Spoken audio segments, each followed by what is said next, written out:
کام سے وہ جب ان کا کوئی میلے ٹھیلے کا دن تھا گئے، ابراہیم علیہ السلام نے ایک بہانہ کیا کہ میں بیمار ہوں. قرآن کہتا ہے فجعلہم جذاذا، ان بتوں کو لے کے توڑ پھوڑ شروع کر دی. الا کبیرا لہم، جو سب سے بڑا بت تھا اسے کچھ نہیں کہا اور اس کے کندھے میں کلہاڑا لٹکا دیا جیسے اس نے یہ سارے کام کیے. لعلہم الیہ یرجعون، تاکہ لوگ، یا تو اس کا مطلب یہ ہو سکتا ہے کہ الیہ یرجعون، اس بڑے بت کی طرف لوٹیں، یعنی دیکھنے میں کہ یہ یہی کر سکتا ہے اور کون کر سکتا ہے. اور ایک مفہوم جو زیادہ اقرب الی العقل ہے، جو فہم کے زیادہ قریب ہے، وہ یہ کہ تاکہ لوگ ابراہیم علیہ السلام کی طرف لوٹیں، پوچھیں کہ بھئی بستی میں تو کوئی بھی نہیں تھا، آپ اکیلے تھے، تو یہ کس نے کیا ہے؟ تو جب میری طرف لوٹیں گے تو میں ان کو بتاؤں گا. وہی ہوا، وہ لوگ ابراہیم علیہ السلام کی طرف لوٹے اور پہلے جب انہوں نے اپنے بتوں کا یہ حال دیکھا تو کہنے لگے من فعل هذا بآلهتنا انه لمن الظالمین، جس نے ہمارے بتوں کے ساتھ معبودوں، اچھا آلہہ معبود، اب بھی دیکھیں بت نہیں کہہ رہے بلکہ معبود، ہمارے خداؤں کے ساتھ جس نے یہ سب کچھ کیا ہے، انہ لمن الظالمین، یہ کس نے کیا ہے؟ بے شک وہ ظالمین میں سے. اب کسی نے دیکھا تو تھا نہیں، تو لوگ کہنے لگے سمعنا فتن یذکرہم، ہم نے ایک نوجوان کو سنا ہے جو ان کا تذکرہ کرتا ہے، جو اس طرح کی باتیں کرتا ہے، ان کا ذکر کرتا رہتا تھا کہ یہ کچھ نہیں کر سکتے. یقال لہ ابراہیم، جس نوجوان کو ابراہیم کہا جاتا ہے، تو یہ اسی کا کام معلوم ہوتا ہے. قالوا فاتوا به علی اعین الناس، لوگوں نے کہا اس کو تمام لوگوں کے سامنے لے کر آؤ، کیونکہ اگر اس نے کیا ہے تو وہ اپنے جرم کا اعتراف کرے گا اور پھر ہم اس کو مل کے سزا دیں گے. ظاہر ہے کسی کے سامنے اعتراف کرے، کسی کے سامنے اعتراف نہ کرے تو پھر ہم سزا دیں گے تو لوگوں کو اعتراض ہو سکتا ہے، قبائل کی جنگ چھڑ سکتی ہے، اس لیے سب کے سامنے اعتراف کرے. لعلہم یشہدون، تاکہ لوگ اپنی آنکھوں سے دیکھیں، مشاہدہ کریں. قالوا اانت فعلت هذا بآلہتنا یا ابراہیم، وہ کہنے لگے کہ کیا تو نے کیا ہے یہ سب کچھ ہمارے معبودوں کے ساتھ اے ابراہیم؟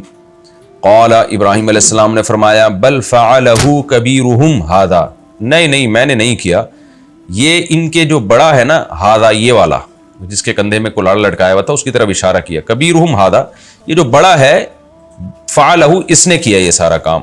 فاسألوہم، ان سب سے پوچھو، ان کانوا ینطقون، اگر یہ بول سکتے ہیں، یہ بول سکتے ہیں تو بتا دیں گے اس نے کیا. ظاہر ہے یہ تو ایک طرح سے اعتراف تھا کہ میں نے کیا ہے، کیونکہ اگر حضرت ابراہیم نے نہ کیا ہوتا تو وہ کہتے میں نے نہیں کیا ہے نا، یہ تو نہیں کہتے کہ اس بڑے نے کیا ہے. ابراہیم علیہ السلام تو چاہ رہے تھے ان کو یہ بتانا.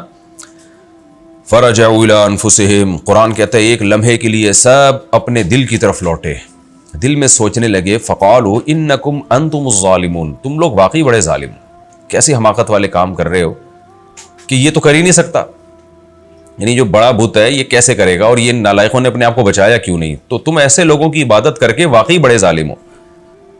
لیکن کیا ہوا؟ ثم نکسوا علی رؤوسہم، دوبارہ سر ان کا ندامت سے جھکا اور کہنے لگے لقد علمت ما ہؤلاء ینطقون، اے ابراہیم تجھے پتہ ہے یہ لوگ بول نہیں سکتے، تو ہمیں کیوں کہہ رہا ہے کہ یہ بڑے والے بت سے پوچھو، یہ بیچارہ کیا بتائے گا، تو چپ کھڑا ہوا ہے، جب سے ہم نے بنایا اس وقت سے چپ ہے یہ، اور یہ بھی ویسے ہی ہیں.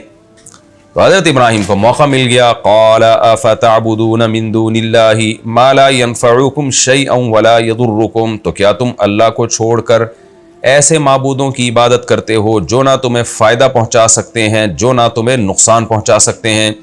اف لکم، تف ہے، افسوس ہے تمہارے اوپر، ولما تعبدون من دون اللہ، اور ان معبودوں پر بھی جو جن کو تم اللہ کو چھوڑ کے پوجتے ہو. اصل میں تو شیطان کو پوچھتے تھے نا، تو تم پہ بھی تف اور شیطان پہ بھی تف ہے، تم سب پہ افسوس ہے. اور ظاہری اگر ہم ان بتوں کو ہی مراد لیں تو ان پر بھی افسوس ہے کہ کیسے عاجز ہیں، کچھ بھی نہیں کر سکتے. ان پر تو ان کے عاجز ہونے پر افسوس ہے کہ بالکل کچھ کرنے کی ان میں طاقت ہی نہیں ہے، اپنا دفاع بھی نہیں کر سکتے. اور تم پر افسوس اس بات کا ہے کہ تم ایسوں کی پوجا کرتے ہو. افلا تعقلون، تو کیا تم عقل سے کام نہیں لیتے؟ کیسا بہترین طریقہ دیکھیں ابراہیم علیہ السلام نے تبلیغ کا اختیار کیا.